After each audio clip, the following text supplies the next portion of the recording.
ସାମ୍ବାଦିକ ବନ୍ଧୁମାନଙ୍କୁ ମୋର ଆଜିର ଏହି କାର୍ଯ୍ୟକ୍ରମକୁ ସ୍ୱାଗତ କରୁଛି। ଆପଣମାନେ ଜାଣିଥିବେ ଦୀର୍ଘ 160 ବର୍ଷ ଯେଉଁ ପୁରୁଣା ଆଇନରେ ବର୍ତ୍ତମାନ ଆମେ ଜାଣିଥିଲୁ ଆଉ ବର୍ତ୍ତମାନ ନୂଆ ଆଇନଟା ଆଜିଠାରୁ ଲାଗୁ ହେଉଛି। ତ କିଛିଟା ଆମକୁ ଟିକେ ଅଡ଼ୁଆ ଲାଗିବ, ତଥାପି ବୃହତ୍ତର ସ୍ୱାର୍ଥ ତଥା ଲୋକମାନଙ୍କର ସୁବିଧା, ଲୋକମାନଙ୍କର ସୁରକ୍ଷା, ଲୋକମାନେ କେମିତି ତ୍ୱରିତ ନ୍ୟାୟ ପାଇବେ, ସବୁ ଜିନିଷକୁ ଦୃଷ୍ଟିରେ ରଖି 2023 ମସିହାରେ ଆମର ଭାରତୀୟ ନ୍ୟାୟ ସଂହିତା ଏବଂ ଭାରତୀୟ ନାଗରିକ ସୁରକ୍ଷା ସଂହିତା ଏବଂ ଭାରତୀୟ ସ୍ୱାସ୍ଥ୍ୟ ଅଧିନିୟମ 2023 ଆଇନ ହିସାବରେ ଆମର ପାର୍ଲାମେଣ୍ଟରେ ଗୃହୀତ ହେଲା ପରେ ଆଇନରେ କାର୍ଯ୍ୟକାରୀ ହୋଇଛି।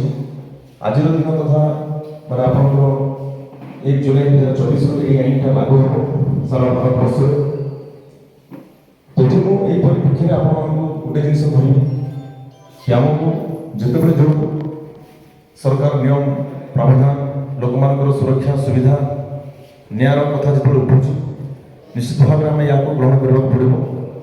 ଆଉ ଆଗାମୀ ଦିନରେ ଯେଉଁ ଆଇନଟା ବର୍ତ୍ତମାନ ପ୍ରଚଳନ ଆଜିଠୁ ପ୍ରଚଳନ ଆଜିଠୁ ହେଲା, ତ ସେଥିରେ ମୁଁ ଆପଣମାନଙ୍କୁ ଗୋଟେ ଜିନିଷ କହିବି।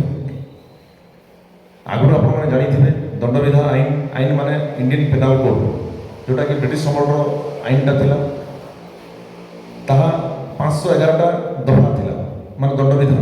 ଆପଣମାନେ ସବୁ ଦଫା ବିଷୟରେ କିଛି ନା କିଛି ନିଶ୍ଚିତ ଭାବରେ ଜାଣିଥିବେ, ଯଥା ଚୋରି, ଡକାୟତି, ମର୍ଡର, ତାର ଦଫା